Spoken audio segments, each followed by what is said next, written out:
강혜신의 오늘의 미국.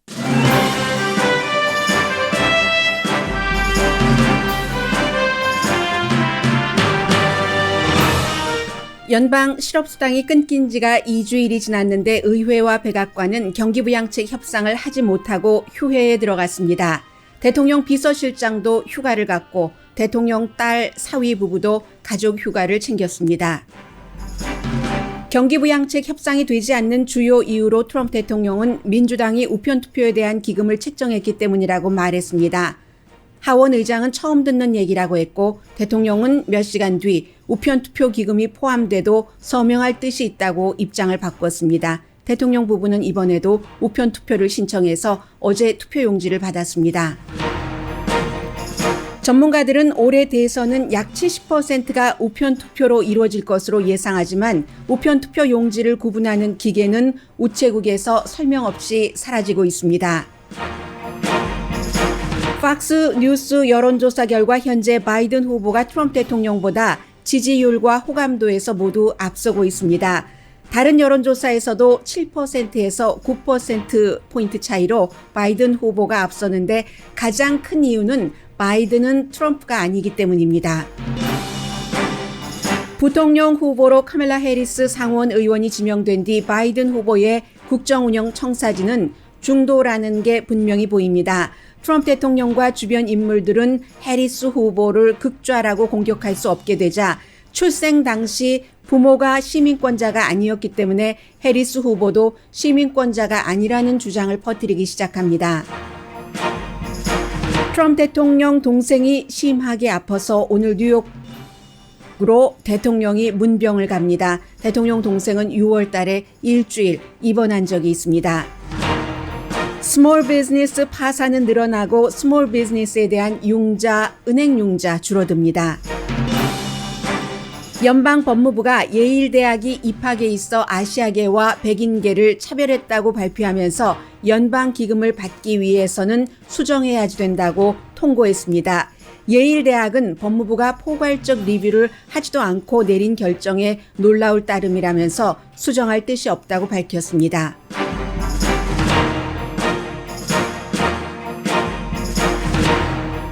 여러분 안녕하십니까? 오늘의 미국 강혜신입니다. 8월 달이 되면은 항상 언제나 미국 의회는 많은 의원들이 이제 휴가를 갑니다. 의원들이 휴가를 간다고 그저 노는 것은 아니고 지역구에 가서 경조사에도 요즘은 경조사에 참석할 일이 별로 없어 보입니다만 그렇게 가고 표밭 따지기를 하는 시기입니다.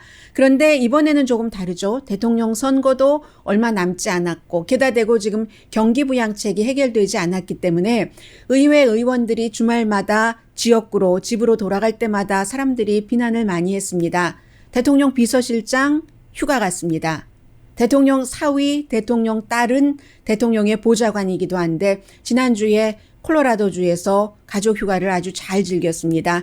그때 휴가지에서 카니에 웨스트를 만났다고도 하는데 카니에 웨스트가 민주당은 아니지만 지금 등록 날짜가 다 끝난 뒤에 이제 선거 후보로 나선다고 했고 오클라호마주에서는 후보로 나설 수 있게 됐고 그러한 일을 하고 있죠. 그래서 공화당이 굉장히 좋아하죠. 조금이라도 바이든 후보의 표를 깎는 것이 아닌가 해서 이렇게 대통령의 아들, 딸, 비서실장 전부 휴가를 떠나고 공화당, 민주당 상원 의원도 의사당을 비웁니다.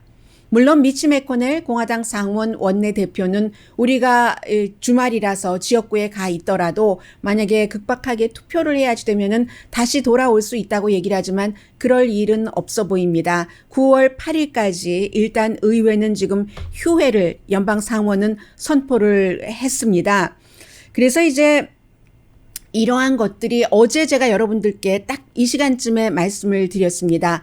팍스 뉴스와의 인터뷰에서 트럼프 대통령이 민주당이 지금 내걸고 있는 그 같은 경기부양안에 우정국에 대한 기금을 늘리는 것이 포함되어 있는 것이 협상이 지금 안 되고 있는 첫 번째 이유다라고 대통령이 어제 아침에는 팍스와의 인터뷰에서 얘기를 했습니다. 물론 오후에는 조금 입장을 바꿨습니다만은 그러니까 민주당의 낸시 펠로시 하원 의장은 나는 그런 얘기는 처음 듣는데 실업수당이라든가 이런 거라면 있다면 몰라도 라고 얘기를 했고, 민주당 측에서는 지금 3조 달러짜리를 5월 달에 그 통과를 하원에서 다 시켜놓고, 민주당이 이제 하원이 다수당이고 낸시 펠로시 하원 의장이 적어도 민주당 정치인들을 다룬 거죠. 공화당에서는 그 합의된 그런 안이 없고 하는 상황에서 우리가 만약에 지금 공화당에서 1조 달러를 전체적으로 내걸은 것을 2조 달러로 1조 달러를 올려준다면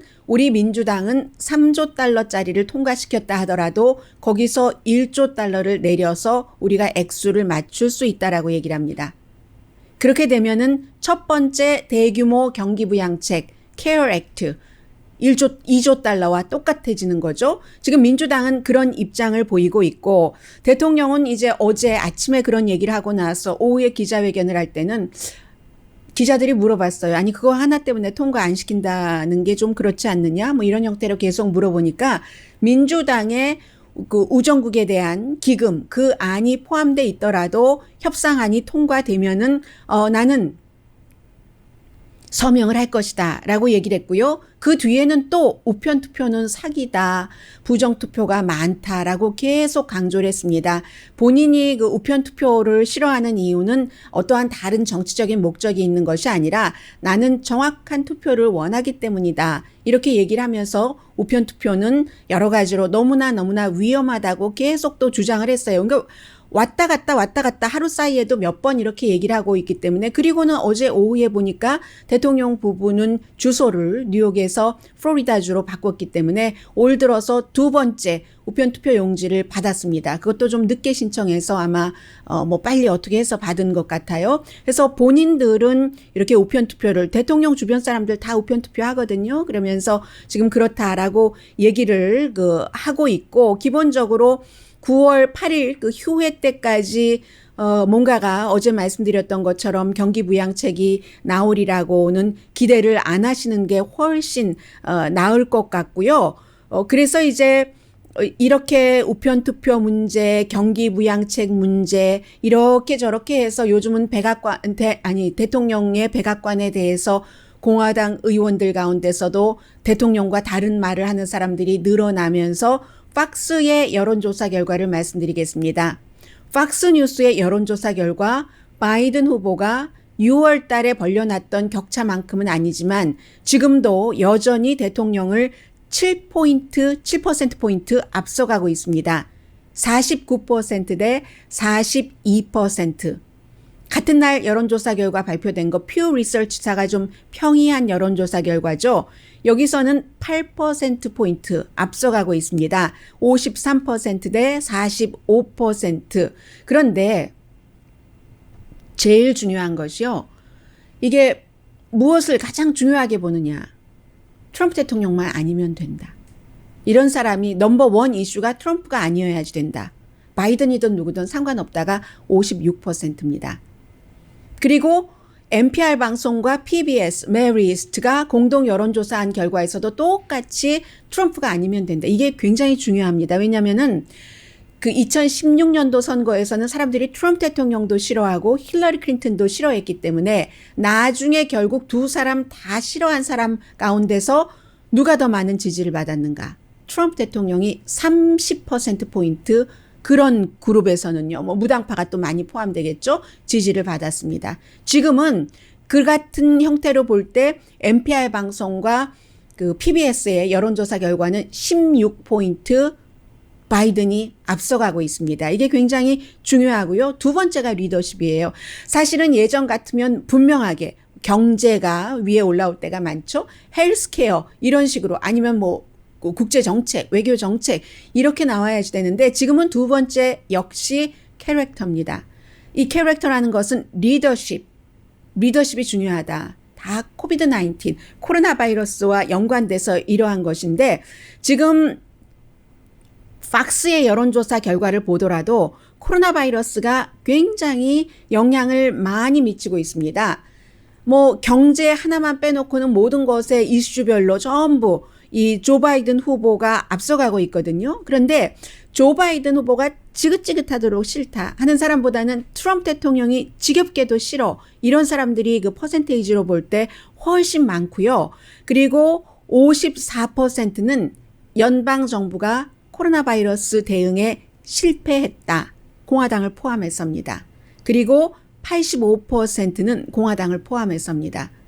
지금 이 코로나 바이러스가 널리 퍼지는 것을 굉장히 우려합니다. 하와이 지역에서 지금 확진자가 한 며칠 전부터 날마다 기록을 세울 정도로 늘어나고 있습니다. 그래서 거기에 포커스가 가 있는데 폴리티코는 백악관이 이 내용을 아직도 심각하게 받아들이지 못하고 있는 것 같다라고 보도를 하는데 백악관 내부에서는 코로나 바이러스에 대한 대처가 지금 괜찮다고 판단하는 것이다라는 내용이고요. 팍스 여론조사 결과 8월 9일부터 12일까지 1000명의 등록된 유권자를 대상으로 해서 오차 범위를 플러스 마이너스 3%포인트로 잡았고 퓨 리서치사는 좀 범위가 많네요. 9,114명을 대상으로 7월 27일부터 8월 2일까지 그렇기 때문에 오차 범위가 1.5%로 낮은 편이죠. 그 밖에도 뭐 Real Clear Politics라든가 또 538 전부 이 바이든 후보가 7.4포인트, 8.1포인트 트럼프 대통령에 비해서 앞서가고 있습니다. 그리고 이제는 그동안에 많은 사람들이 왜 바이든에 대해서 비난을 하지 않느냐, 바이든의 정책은 무엇이냐라고 얘기를 하는데 바이든의 선거 캠페인 자체가 가만히 있는 것이었습니다. 조용히 있는 것. 그러면서 여러 가지를 디테일하게 다듬고 누구를 부통령 후보로 선택을 해야지 되는가를 저울질을 많이 했겠죠. 그리고 조용히 아무것도 안 하고 있는 것이 바이든 후보를 위해서는 아주 좋은 역할을 했습니다. 트럼프 대통령이 코로나 바이러스 사태에 대해서 대처를 잘 하지 못하고 그 결과 앞서갔던 가장 그 경제도 많이 내려가고 있기 때문에 지금까지는 그게 일을 했거든요. 이 일을 하다가 이제 조용히 있었던 것이요. 아무것도 안 하고 그리고는 실수만 줄이고 카멀라 해리스라는 연방 상원 의원, 검사 출신, 캘리포니아주 검찰총장 출신, 상원 의원은 4년밖에 안 됐고 그 상원 의원 자리가 바브라 박서, 캘리포니아 상원 의원이 물러나면서 이제 선거에서 이긴 자리입니다. 카멜라 해리스를 지명하면서부터 이제 바이든이 만일 대통령이 된다면 국정 운영을 어떻게 할 것인가 하는 그림이 나왔고 그 그림이 트럼프 대통령과 트럼프 캠프에는 아주 무서운 겁니다. 왜냐하면 카멜라 해리스가 예비선거 때는 처음에는 조금 버니 샌더스와 비슷하게 헬스케어 for all을 지지를 하면서 좌측인 것 같아라고 생각을 했는데 그 부분이 애매하게 엉키면서 좌도 아니고 우도 아니네 해서 도중에 탈락할 수밖에 없었습니다. 그런데 바이든 후보는 그걸 잡은 거죠. 중도라는 색깔을 보여준 것이고 그러한 것으로 인해서 트럼프 쪽에서는 저거 봐 완전 좌파야 좌파 하는 공격의 기회를 가질 수가 없게 된 겁니다. 그게 이제 굉장히 중요하고요. 국정 운영을 가늠하는 데서도 중요하고 그리고 또 꼭 헬스케어뿐만이 아니라 카멜라 해리스가 캘리포니아주에서 검사를 할 때나 검찰총장을 할 때나 어떠한 경찰에 대한 개혁이라든가 아니면 마리화나라든가 범죄를 다루고 이러한 것에 있어서 조금 원래 리버럴보다는 조금 덜 리버럴한 것 같아라는 생각을 많이 줬는데 또 막상 연방 상원의원으로 가니까 경찰 개혁 해야지 된다는 것에 앞장서서 안을 통과하고 이것이 일관성이 없다고 볼 수도 있지만 항상 정치는 생물 흐름이잖아요. 지금 이 시점에서 볼 때는 융통성이 있네? 라고 해석을 할 수 있다는 겁니다. 거봐, 저렇게 보수였어. 저렇게 아주 진보였어. 라고 어떻게 공격을 하기가 힘들어진 거예요. 그렇기 때문에 바이든의 중도 성향, 카멜라 해리스의 중도 성향 이런 것을 보여주면서 전당대회에 알렉산드리아 오카시오 콜테스 같은 진보도 한 짧게 시간 줬다고 하더군요. 등장시켜서 당신들도 우리가 케어하고 있어 하는 것을 보여주는 것이 이제 바이든 후보의 정책입니다. 상대로부터는 공격 덜 받고 대통령이 되더라도 중도 쪽으로 나가겠다. 미친 레프티스트 이런 말을 할 수가 없게 된 거예요. 오히려 잘 조정을 할 수 있게 된 그러한 것들이 지금 그 트럼프 대통령으로서는 그 트럼프 캠프 측에서는 굉장한 딜레마다. 그래서 어떻게 카멜라 해리스를 공격하는가? 이 부분은 잠시 뒤에 전해드리겠습니다. 자녀분들이 아마 오렌지 카운티에 있는 채프만 칼리지에 다니고 계시는 그런 그 부모님들도 오늘의 미국을 듣고 계실 텐데 그 법대 교수라는데 미국에서 태어났는데 왜 그 미국 시민이 아니죠? 이런 주장을 지금 하고 있고 그 교수의 주장을 대통령과 대통령 측근들이 하면서 카멜라 해리스가 미국 시민이 아니라서 부통령 자격이 없다라고 말하자면 억지 주장을 하는 거죠. 이건 분명히 억지 주장입니다. 이런 형태로 지금 선거 캠페인을 하고 있고요. 그리고 미국에서 그 인스티튜션 가운데서 어떤 제도 아니면 기구, 오가니제이션, 정부 조직 가운데서 뭐 가장 신뢰를 많이 받고 있는 것이 곳이 뭐 소방국 뭐 이런 것도 아니고요. 우체국이에요. 우정국이에요. 그런데 그 같은 우정국이 지금 정치, 논쟁, 정치의 어떤 그 도구가 되기도 했고요. 어느 정도 그렇게 됐거든요. 한 번쯤은 말씀드려야 될 것 같다 생각했는데 오늘 기회가 왔습니다. 잠시 뒤에 여러분과 제가 미국의 우정국에 대해서 좀 함께 좀 생각을 하는 시간 갖겠습니다. 자, 소리가 제가 아까 줄여놨었죠? 그러면 시작하는데 안 되죠. 이렇게 멋지게. 라디오 서울 방송 오늘의 미국 듣고 계십니다. 오렌지 카운티의 그 채프만 칼리지 그 법대가 강해요. 그래서 지난번에 그 존유라는 코리안 아메리칸 고문은 합법이다라고 얘기를 했고 이번에도 또 논란이 있는 주장을 한 존유 교수도 잠시 또 행정부, 국무부에서 나와서 부시 대통령 아래서 일할 때 그 뒤에 이제 채프만 칼리지에 있었던 적이 있는데 지금도 그 마찬가지입니다. 채프만 칼리지의 존 이스트먼 교수가 잡지 뉴스위크에 요즘은 뭐 페이퍼로 보시는 분 안 계시죠? 그 뉴스위크의 기고문을 수요일에 썼었습니다. 그랬더니 그 기고문을 인용을 해서 대통령도 카멜라 해리스가 뭐 미국 부통령이 될 수 있는 기본 자격 조건이 안 된다는 말이 들리는데 이렇게 얘기를 하고 또 그 캠페인 어드바이저인 지나 앨리스 씨도 마찬가지로 이 존 이스트먼 교수의 그 뉴스위크의 기고문을 트위터로 지지를 하기도 하고 링크하기도 하고 해리스 후보가 답을 해야지 된다. 분명하게 이 교수의 주장에 대해서 이렇게 얘기를 하는데요. 교수의 주장을 말씀을 드리겠습니다. 카멜라 해리스 후보가 1964년도에 캘리포니아주 오클랜드에서 태어났습니다. 그때 부모는 UC 버클리에 다니고 있었을 거예요.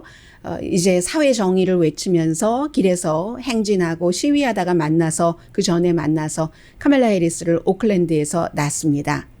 그런데 카멜라 해리스를 낳을 당시에는 엄마가 인도에서 온 지 얼마 안 됐고 아빠가 자마이카에서 온 지 얼마 안 된 사람들이기 때문에 시민권자가 아니었습니다.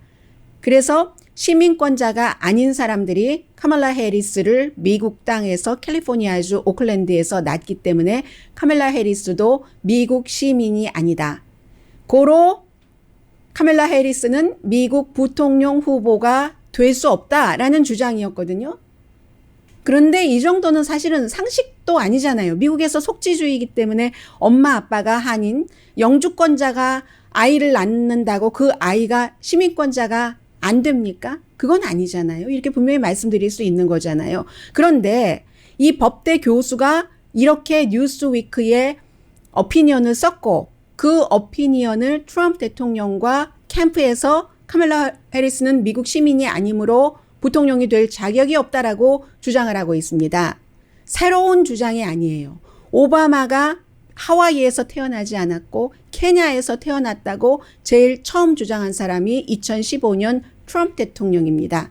그 전에는 물론 러시아가 먼저 했죠. 러시아의 매체에서 했고 그것을 받아서 트럼프 대통령이 많이 얘기를 했고 그랬었던 건데 그때와 똑같은 얘기거든요. 그래서 뉴스위크의 이 오피니언은 이 업계, 저희 업계, 이 그 언론 매체에서는 굉장히 뉴스위크를 비난을 했습니다.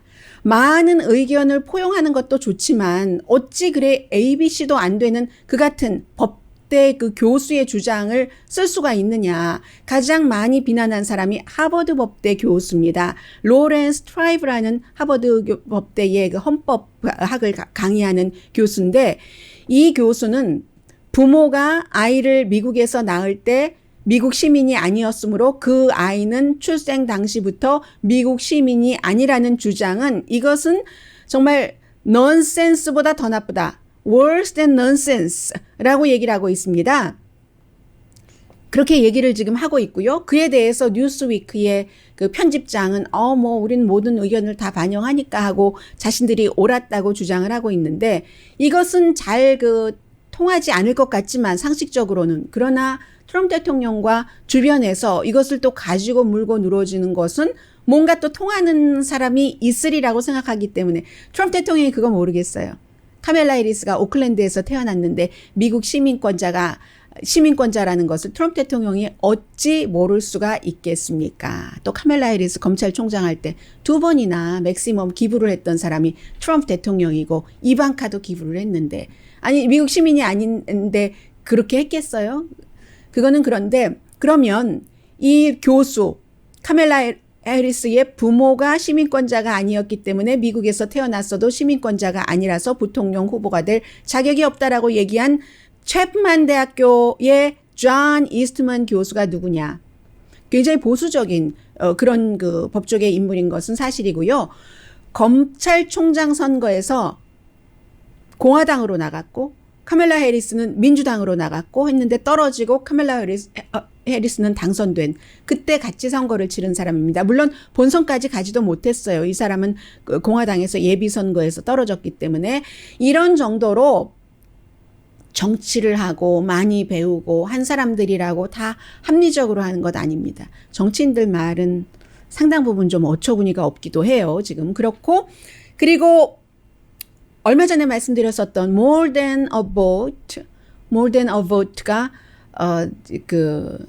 르브론 제임스 LA 레이커스를 포함해서 많은 특히 이제 아프리칸 아메리칸 선수들 또 주의 검찰총장들이 지금 주도를 하는 것인데 어차피 경기장이 많이 비어 있는 채로 있으니까 우리 그 투표장으로 하자. 거리두기도 좋고 아주 크니까 하는데 LA 다저스 구장도 이번에 투표할 때 한 닷새 정도 또 파킹값 비싸잖아요. 파킹값 안 받습니다. LA 다저스도 거기에 동참을 하는데 중요한 것은 지금 점점 나이가 드신 분들이 투표를 많이 하시는데 투표장 가는 것 걱정하시고 해서 우편 투표가 많아지기는 할 텐데 정말로 전문가들이 예상처럼 70% 정도는 우편 투표로 할 수도 있는데 거기에 대한 이렇게 투표가 많이 늘어나면은 기금도 늘어나고 사람도 늘어나고 새는 기계도 늘어나고 해서 이걸 원활하게 해서 빨리 개봉을 해야지 되잖아요. 개표를 개봉이래요.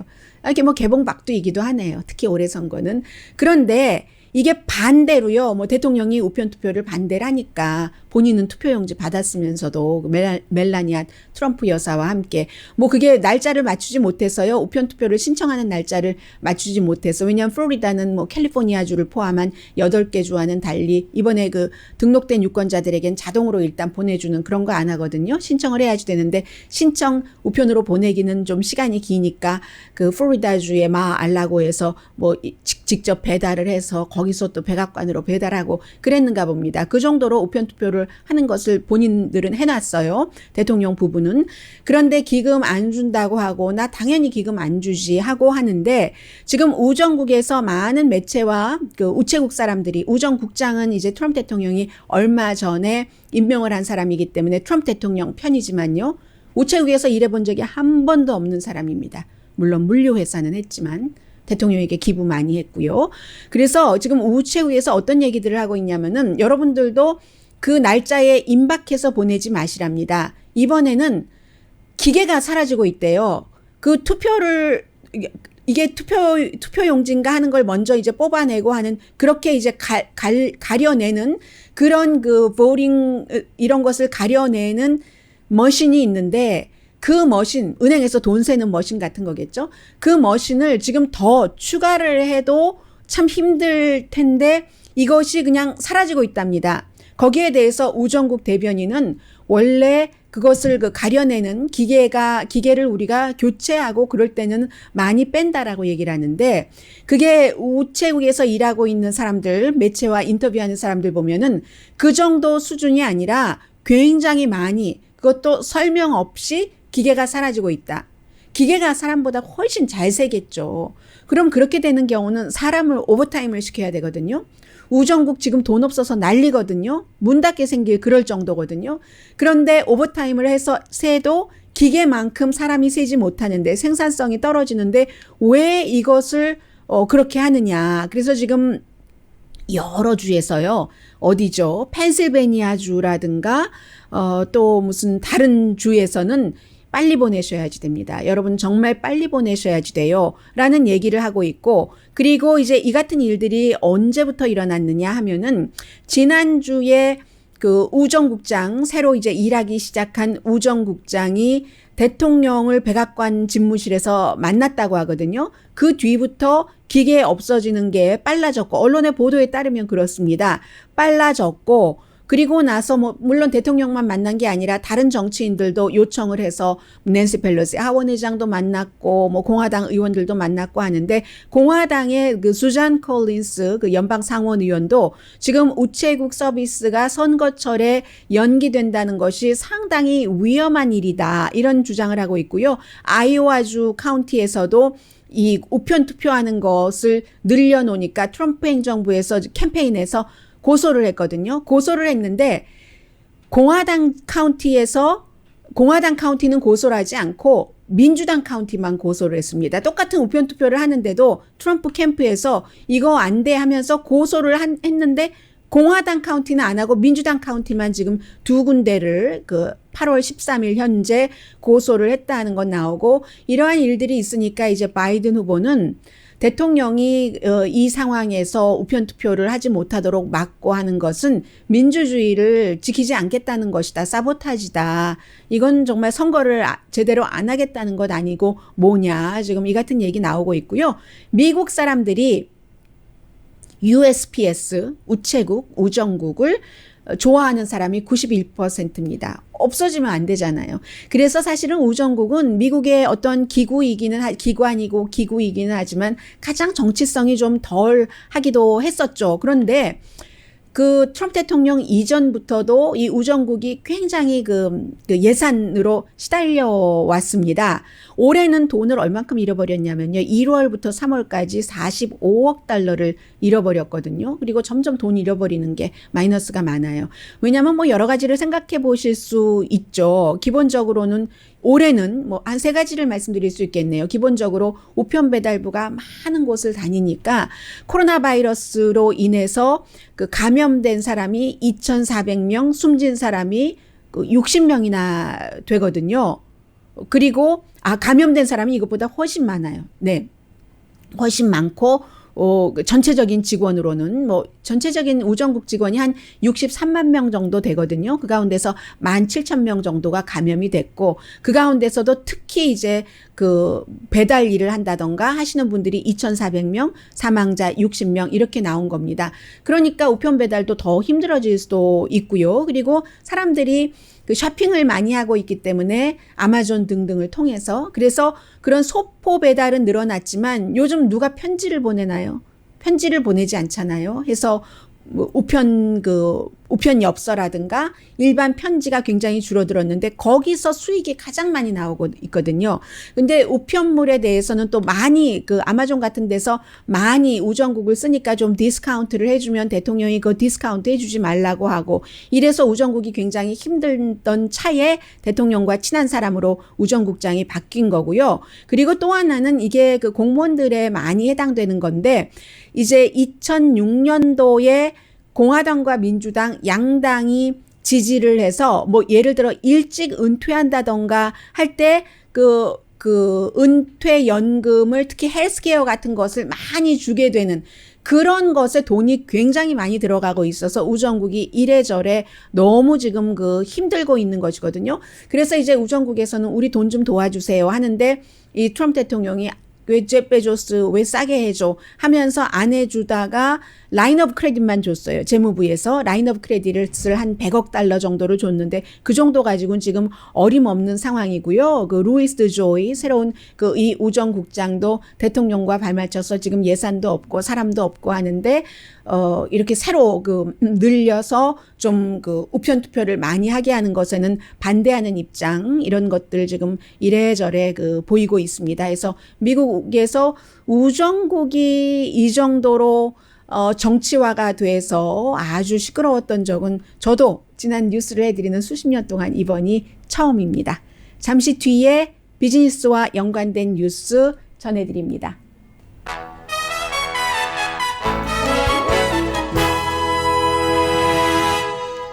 라디오 서울 방송 오늘의 미국 듣고 계십니다. 네, 그 최근에 큰 그 기업은 뭐 이래저래 여러 그 받을 수 있는 지원을 많이 받았습니다. 약 뭐 2조 달러 정도는 받았다고 하는데 그 사이에 한 8만 군데의 스몰 비즈니스는 3월부터 7월 25일 사이에 영원히 문을 닫았고요. 그 문 닫은 8만 군데 가운데서 6만 군데는 특정한 지역, 적어도 특정한 5군데의 로케이션이라고 하거든요. 그러니까 코비드 19이 아주 그 강하게 왔었던 그런 그 지역인 거죠. 그리고 1월부터 7월까지 챕터 11 파산 보호 신청을 한 그런 케이스가 지난해 같은 기간에 비해서 30%가 늘어났습니다. 그리고 뭐 그런 형태로 큰 비즈니스는 크게 타격을 받지 않았는데 똑같은 거예요. 돈 버는 사람들도 이 화이트 칼러 돈 많이 벌고 하는 사람들은 큰 그 피해가 없어도 정말 저소득층의 피해가 많다 하는 것과 비슷한 얘기입니다. 그리고 또 하나는 뭐 온라인이라든가 테크놀로지는 괜찮은데 맘앤팝 스토어 또 무슨 걸어서 가서 하는 그런 스토어 헬스케어 식당 뭐 호텔 이런 데가 굉장히 힘든데 은행에서 점점 이제 융자해 주는 것을 굉장히 까다롭게 하죠. 이자율도 높게 하고 그리고 이제 그 리스크 팩터를 체크를 하니까 위험 요소가 당연히 많아지지 않았겠어요. 그래서 원래 작은 곳 거래가 은행과 없었던 곳은 정말 불가능하지 않다면 너무 힘들다는 겁니다. 은행에서 돈 빌리기가. 그래서 지금 뱅크 오브 아메리카의 케이스만 보더라도요. 지난해 1, 4분기, 올해 2, 4분기, 3, 4분기는 올해 1, 4분기와 2, 4분기만 보겠습니다. 지난해 것까지 보지도 않겠어요. 웰스파고를 보면은 웰스파고에서 1, 4분기에 그 론을 해줬던 것과 2, 4분기에 해줬던 것이요. 45% 차이가 났습니다. 45% 줄어든 거예요. 2, 4분기에. 전체적인 그 액수는 약 200억 달러에서 약 100억 달러로. 그 다음에 아메리칸 익스프레스도 마찬가지예요. 뭐 이런저런 거 보면은 12% 줄어들었고 HSBC도 그것도 11% 줄어들었고 뭐 다 마찬가지거든요. 뭐 크레딧 카드 이런 것도 마찬가지고 US 뱅크, 시티뱅크, 트러스트, 웰스파고, JP 모건 체이스도 6.4%, 뱅크 오브 아메리카도 6.9% 1, 4분기에 비해서 2, 4분기에 이렇게 융자해 주는 것, 또 크레딧 카드 뭔가 해 주는 것이 그 정도로 줄어서 굉장히 지금 힘듭니다. 그렇게 힘든 상태고 또 뭐가 있나요? 네. 오늘 요즘은 뭐 책이 나오면 온라인으로 나오는 것이 유명하잖아요. 서문을 봤더니 서문 엄청 길게 썼던데요. 그런데 그 서문 자체가 소설처럼 썼어요. 마이클 코엔이 직접 모든 것을 다 썼는지 쓰지 않았는지는 모르겠습니다만은 그 본인이 이 트럼프 대통령과 10년 좀 넘었겠죠. 그 정도 관계를 맺고 있을 때에 많은 것이 상당히 그 들어가 있었던 그런 서문인데 마이클 코엔이라는 대통령의 픽서였고 개인 변호사였고 여자들에게 돈도 주고 협박도 하고 작은 그 플러머들 돈 깎기도 하고 건물 지면은 그랬었던 일을 하고 지금은 이제 그 코비드 19 때문에 감옥에서 수감 생활을 하다가 의회라든가 뭐 여러 가지 증언에서 처음에 거짓 증언을 했다 등등의 이유로요. 그러다가 지금은 코비드 19 때문에 집에 있죠. 이것도 또다시 감옥으로 가야지 된다 했는데 결국은 나왔어요. 그래서 책을 썼는데 이 책의 일부가 지금 공개가 됐고 온라인으로 공개가 된 겁니다. 트럼프 대통령과 블라디미르 푸틴 러시아 대통령과의 관계 그리고 이제 그 골든 샤워라는 거 바로 뭐 침대에서 뭐 그렇게 했다는 것 이런 것도 사실이다. 라고 이 사람은 주장을 합니다.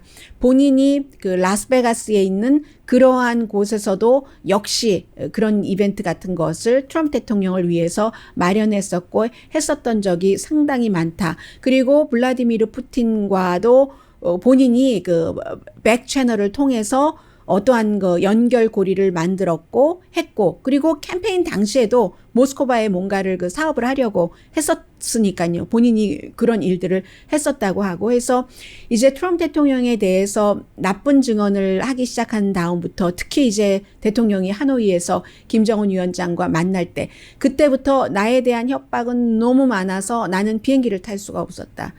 뭐 공공 이런 그런 건 탈 수가 없었고 어디 멀리 가더라도 다 자동차를 탔어야 된답니다.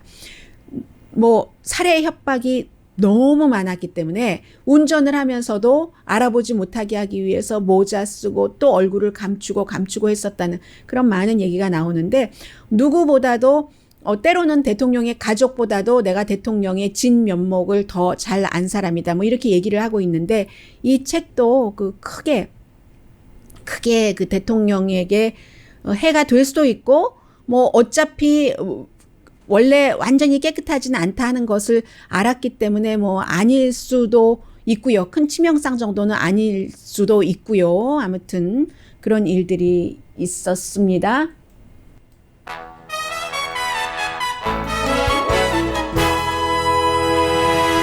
라디오 서울 방송 오늘의 미국 듣고 계십니다. 그 연방 법무부에서 지난번에 이제 하버드 대학교 그런 내용을 조사를 했었고 연방 대법원은 하버드 대학교가 그 학생들을 입학 사정에서 뭐 특별히 잘못한 것 없었다라고 판결을 했는데 이번에는 예일 대학교가 화이트 학생들과 에이시안들에게 차별을 하는 오히려 이제 다른 인종 때문에 그렇게 했다고 법무부가 조사를 해서 4페이지짜리로 발표를 했습니다. 그랬더니 그러면서 어차피 그 연방 기금을 받으니까 이 다음 학기부터는 인종, 뭐 출신 학교 이런 것을 입학 사정에 넣지 말아라라고 얘기를 했더니 예일 대학교에서 하버드 대학교에 지난번에 그 연방 판결문 나온 것 보면 한 100페이지 되던데 연방 법무부는 달랑 뭐 말하자면 그런 형태예요. 4페이지네. 그리고 우리가 그 제시를 했었던 많은 자료를 다 검토하지 않았다는 거예요. 다 검토를 했으면 이런 게 나올 수도 없었고 아직 우리는 더 제출을 하고 있는 중인데 결론을 내렸다라고 얘기를 하면서 예일 대학교의 그 입학 사정은 뭐 당연히 성적 들어가고 학생의 취미, 리더십, 백그라운드, 커뮤니티에서 뭐 어떤 일을 했는가, 예일 커뮤니티와 세계에 나중에 그 교육을 받고 나서 어떤 영향을 끼칠까, 우리는 우리만의 그런 계산법이 있고, 연방 법무부에서 지금 주장하는 대로 수정을 할 뜻이 전혀 없다라고 얘기를 합니다. 연방 법무부에서는 꼭 그 에이시안들에게 포커스를 맞춘다기보다는 이제 어퍼머티브 액션이라든가 전반적으로 그리고 이제 흑인에 더 그 포커스를 맞추고 정치적인 것이 여기에 들어가 있는 것이 사실인데 이 부분에 대해서는 그 코리안 아메리칸들이 워낙에 점수가 좋고 다른 인종에 비해서 그렇기 때문에 이제 굉장히 손해 본다는 느낌은 가지실 수가 있고요. 좀 그 복잡한 내용이죠. 어퍼머티브 액션이라는 것이 꼭 그 학교에만 들어가는 것이 아니니까. 네, 대통령 그 동생이 대통령과 아주 친했던 동생이거든요. 로버트 트럼프가 지금 병원에 입원해서 아주 아프다고 하는데 대통령 지금 뉴욕에 방문한다고 하고요. 오늘 또 뉴스가 되겠네요. 강혜신이었습니다.